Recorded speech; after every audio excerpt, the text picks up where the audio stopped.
તીખો રસ. તીખો રસ મોંમાં બળતરા ઉત્પન્ન કરે છે, નાક અને આંખોમાંથી પાણીનો સ્ત્રાવ કરે છે.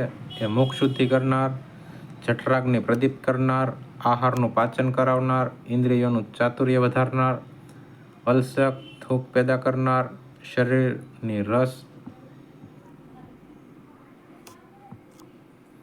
રક્તાદિ ધાતુઓમાં ભીનાશ જન્માવનાર, શરીરમાં ચિકાશ જન્માવનાર, પરસેવો, ભીનાશ અને મળને કરનાર, ખંજવાળ હરનાર, ચાંદા રૂઝાવનાર, કૃમિનાશક, ચામડી પર ચીડા પાડનાર, રક્તના જમાવને વિખેરનાર, સાંધાઓના બંધનને ઢીલા કરી સ્ત્રોતો ખોલી નાખનાર, કફના પ્રકોપને શમાવનાર, શરીરની સ્થૂળતા, આળસ, કફ, વિષ અને કુષ્ઠને દૂર કરનાર, મોંના રોગો દૂર કરનાર તથા ધાવણ, શુક્ર અને મેદનાશક છે.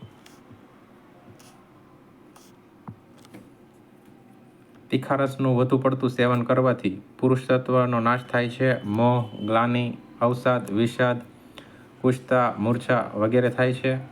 કમરથી વળી જવાય, અંધારા ચક્કર આવે, ગળામાં બળતરા થાય, શરીરમાં દાહ થાય, કમજોરી વર્તાય, તરસ વધુ લાગે.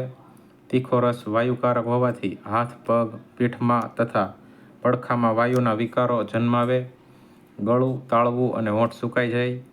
અત્યંત તીખા રસના ઉપયોગથી ઉબકા, ઉલટી, હેડકી વગેરે ઉત્પન્ન થાય છે.